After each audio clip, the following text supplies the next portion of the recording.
Olá, futuro voluntário! Seja muito bem-vindo a mais um módulo.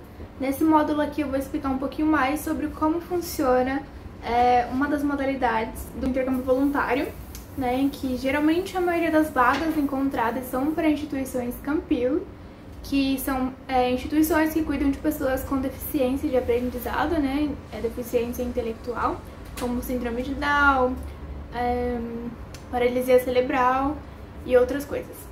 Então, eu vou explicar um pouquinho pra vocês, com base na minha experiência e na experiência de colegas que eu tenho em outras instituições, como funcionam as atividades, como que é um dia a dia, né, comum, pra ver se isso faz sentido pra você. Porque tem acontecido, né, de pessoas somente aplicarem porque desejam sair do país e quando chegam na instituição, elas se deparam com a realidade e daí elas querem brigar por isso, né, ir atrás dos direitos, mas tudo isso foi informado antecipadamente pela instituição nos documentos enviados e a pessoa, por estar muito ansiosa, querendo muito, né, iniciar o processo, assinou sem ler. Então é tarde demais para poder buscar por alguma mudança, algum direito. Então vou explicar aqui para vocês, né, detalhadamente qual é a rotina, se vocês têm direito de trabalhar, fazer um trabalho fora, né, do intercâmbio voluntário ou não. E com base nisso, vocês já vão pensando, se preparando, se realmente isso é pra você. E se realmente isso for, né, como que você pode também se preparar psicologicamente, quais são suas habilidades que você pode desenvolver e quais são os seus planos B, C, D, né, caso você veja que é isso que você quer pro momento, mas é algo que você não quer manter por tanto tempo, ou até pelos 12 meses do intercâmbio voluntário, tá bom? Pega uma caneta e papel para anotar também, porque eu acredito que são pontos importantes que vocês também devem questionar a instituição antes mesmo, né, de assinar o contrato e efetivar o seu pedido do visto. Então, com base na minha experiência, uma rotina de trabalho, ela funciona das 7 da manhã até as 9 da noite e ainda tem o horário das 9 da noite até as 7 da manhã. Então, basicamente, nessas instituições onde as pessoas vivem lá, né, as pessoas com deficiência moram lá, voluntários também moram lá no ambiente, geralmente é uma instituição 24 horas que não pode parar. Uma rotina de trabalho gira em torno das 40 horas semanais, mas tem instituição que pode pedir para você trabalhar menos, 35 horas, com 2 dias de folga, ou tem instituições que vão pedir para você trabalhar mais, 45 horas. Então, isso depende. Pela lei aqui do Reino Unido, você pode trabalhar até 48 horas semanais, né? Que eu acho bastante coisa. Mas aí vale também a pena você verificar como você está acostumado a trabalhar no dia a dia no Brasil, né? Se é que você já trabalhou ou não. E ver se essas 48 horas também seriam possíveis ou se as 35 horas também já seriam suficientes. Vale a pena verificar todos esses detalhes. Você vai ter esse período de hora e ele vai ser dividido durante a semana e entre também, né, o seu dia de folga. Por exemplo, você vai trabalhar de segunda a sexta, suponhamos assim, com 2 dias de folga. Para que você obtenha essas 40 horas semanais dentro desses 5 dias, você vai ter que trabalhar no mínimo 8 horas por dia. Então, dentro dessas 8 horas, talvez o seu horário de almoço esteja, né, incluso ou não. Geralmente, essas instituições que contratam voluntários, elas falam que isso vai ser um compartilhamento de vida, ou seja, você vai ter que participar, né, das atividades com as pessoas que moram lá, com os residentes. Então, acordar cedo, você vai acordar antes, né, se você for trabalhar no período da manhã, preparar o café da manhã juntamente com eles, ou preparar o café da manhã para eles. Se você gosta de ter um café tranquilo, você vai ter que acordar um pouco mais cedo, tomar o seu café primeiro e depois participar do café da manhã com eles. Então daí depende, né, da sua escolha. Eu geralmente tomava o café da manhã com as pessoas lá, os residentes. Então a gente preparava, sentava à mesa, todo mundo comia, depois fazia as atividades domésticas. Então lavava a louça, né, do café da manhã e começava as atividades do dia. Então as pessoas, elas iam, né, as pessoas dos residentes, cada uma ia pro seu quarto para se trocar. Então eles se vestiam pro dia a dia e saíam pro workshop. Então eles tinham atividades durante o dia e alguns são independentes, então eles iam sozinhos e outros precisavam de suporte. Então aí que o voluntário entra. Ou o voluntário ou o staff, né, uma pessoa contratada mesmo da comunidade, vai acompanhar essa pessoa no workshop.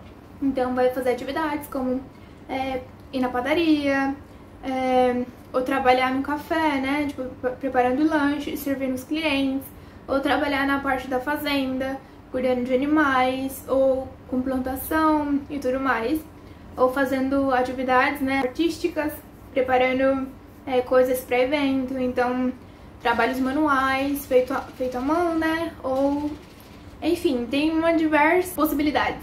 Basicamente é isso, você vai participar das atividades e depois no horário do almoço todo mundo volta pra casa e prepara o almoço ou almoça já diretamente.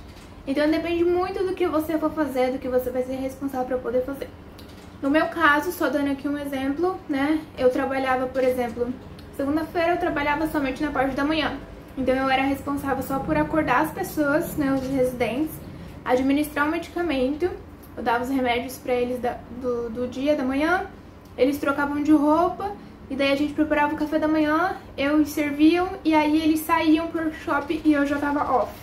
Então, basicamente, de segunda-feira eu trabalhava 2 horas só, das 7 às 9, e eu já estava livre. Na terça-feira era o meu day off, mas na quarta-feira eu trabalhava das 9 da manhã até as 9 da noite. Então era 12 horas de trabalho, então já era um pouquinho mais puxado. Só que aí, né, eu trabalhava no horário da tarde, então de quarta-feira a gente tinha o quê? Tinha a reunião da casa, que é a parte mais esperada, assim, entre aspas, porque é o dia que você recebe a sua ajuda de custo, então era um momento, assim, feliz, entre aspas. A gente tinha atividades na parte da tarde, né, participava do almoço também, participava da janta e colocava as pessoas na cama. Então, ajudava eles a tomar banho, tomar remédio, arrumar a casa, fazer atividades noturnas ou assistir um filme, fazer alguma coisa assim, um momento de lazer. E depois eu tinha que ter certeza que eles estavam na cama prontos para dormir. E também, como eu era a última pessoa a trabalhar no último horário, eu era responsável por fechar a casa. Então, ter certeza que todas as portas estão fechadas, todas as janelas estão fechadas, né? A casa está tranquila. E aí eu estava livre. Só que também entrava a parte da noite. Quem já me segue há algum tempo já viu no YouTube também eu comentando um pouco sobre as rotinas. E eu falava sobre a rotina da noite. Algumas instituições, elas contratam pessoas para ficar durante a noite trabalhando na casa. E em outras, tipo, na grande maioria, os voluntários são responsáveis pela rotina da noite. Então, por exemplo, eu ficava em casa durante 3 dias. Por 3 dias eu tinha que ficar em casa das 9 da noite às 7 da manhã.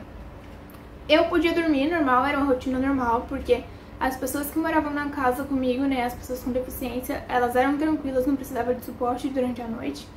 Então, eu tinha que ficar lá só pra ter certeza que tudo ia correr bem, entendeu? Então, por exemplo, se surgisse uma emergência, um incêndio, se o alarme tocasse ou se alguém ficasse doente durante a noite, eles teriam, né, as pessoas com deficiência, teria alguém ali para ter um suporte. Então isso acontece muito, é uma parte assim um pouco ruim, querendo ou não, porque você tem que ficar dentro de casa, você é obrigado a ficar, você não pode sair. Então às vezes os voluntários querem, né, sair para uma festa ou fazer alguma coisa assim fora, você tem que voltar tarde. Você não pode, porque você tem que ficar dentro de casa naquele dia. Mas aí, né, tudo questão de conversa também, você pode se adaptar, pedir, por exemplo, é uma coisa muito importante, você pode pedir pra trocar com outro voluntário, então outra pessoa te cobre nesse dia, né, nessa noite, que você tem que ficar dentro de casa. Ou você fala pra sua coordenadora que tá muito pesado, que você precisa, né, de pelo menos um dia livre, sabe, uma noite livre, assim. Então, depende muito também da situação e do que foi programado pra você, tá? Mas eu quero que você já fique cientes dessa possibilidade. Então, esse período que você fica à noite em casa, ele não conta como horas trabalhadas, tá? Porque, basicamente, você vai estar dormindo, só que você também não pode sair de casa. É complicado. Então, basicamente, a rotina gira em torno disso. Então, tem dias que você vai trabalhar 2 horas, tem dia que você vai trabalhar 8 horas, tem dia que você pode trabalhar 12 horas, né, do período completo. Então, pode ser puxado, mas também pode ser tranquilo. Tem pessoas que têm uma rotina certinha, então toda semana é a mesma coisa, 8 horas por dia, das 9 às 5 da tarde. Tem gente que toda semana muda a rotina, então, por exemplo, tem gente que vai trabalhar das 7 da manhã até as 9 da noite, ou das 7 às 5, ou das 5 às 9, então depende muito. E aí também entra a questão, né, de, mas eu posso trabalhar, posso fazer um dinheiro extra, porque eu ouvi alguém falando que voluntário poderia trabalhar. E é por isso que eu quero também ir pro Reino Unido, né? Quero ser voluntário por causa disso. Na verdade, o governo mudou as regras, então agora voluntário não pode fazer trabalho remunerado, né? Se você receber o seu BRP, BRP significa Permissão de Residência Biométrica. Se você receber seu BRP, depois que você finalizar todo o processo, chegar aqui no Reino Unido, você pode utilizar o número do cartão para poder consultar o que aparece no site do governo. Se você pesquisar agora, vai mostrar que você pode fazer sim, mais 20 horas semanais extras, porém de forma voluntária, não pode receber nenhum dinheiro. E aí entra a questão, né? Tipo, mas não faz sentido eu ser voluntário por mais 20 horas, sendo que eu já faço 40 horas. Eu concordo com você. Então aí entra o seu critério, né? Se você deseja fazer um trabalho remunerado ou não, só precisa tomar muito cuidado com isso, para não se prejudicar. Tá? Então também depende muito também da sua rotina. Por exemplo, se você tiver uma rotina puxada, que toda semana muda, dificilmente você vai conseguir arrumar um trabalho extra. Agora, se você tem uma rotina mais certinha, horário comercial, talvez você consiga arrumar uma coisa extra no período da noite, né? Por exemplo, limpeza ou trabalhar na cozinha. Enfim, tem infinitas possibilidades. Também eu gostaria de falar com vocês sobre férias. Todo voluntário ele tem direito a férias. O mínimo por lei são 22 dias, mas geralmente as instituições eles dão cerca de 28 a 30 dias mesmo. E aí também a regra das férias depende muito. Quando eu cheguei na minha instituição, né, eles falaram que eu já podia tirar férias, então não tinha uma regra assim. Então, por exemplo, a cada 2 meses trabalhado você tem direito a 2 ou 3 dias de férias. E aí você vai tirando aos poucos. Geralmente eles deixam você tirar no máximo uma semana pra não sobrecarregar as outras pessoas também. Porque como é um trabalho que tem rotatividade, né, depende muito de você.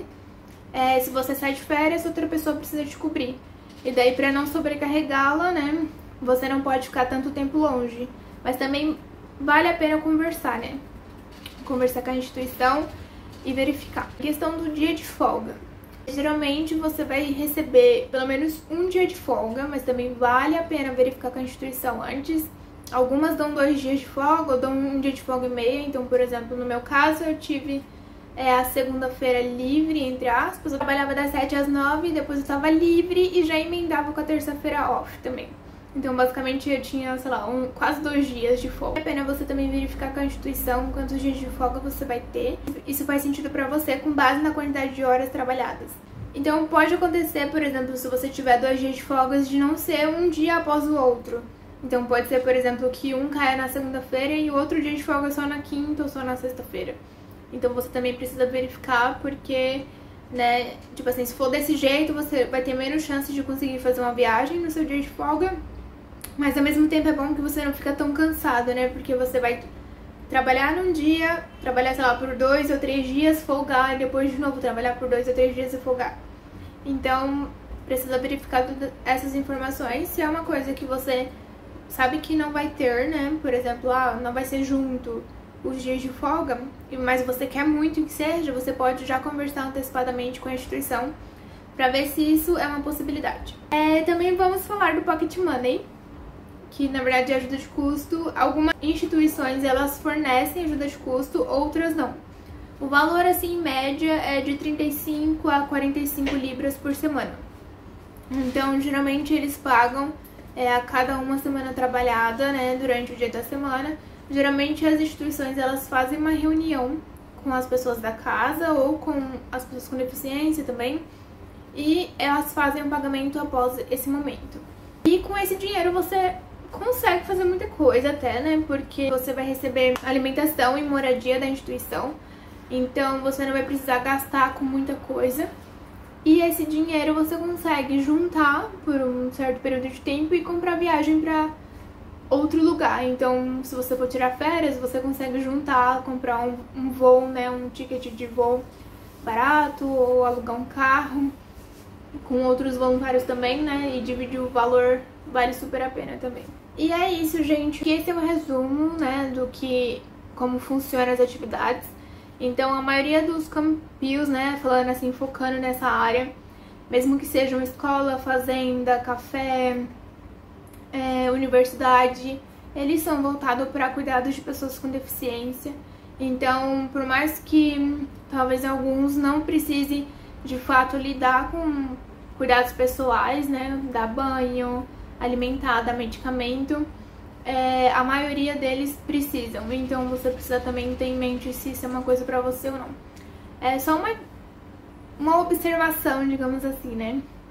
Eu trabalhava no Brasil com atividades administrativas, então eu sempre trabalhei no office, eu nunca cuidei de ninguém, basicamente assim, né? Sempre tive crianças ao meu redor, sobrinhos, primos, etc.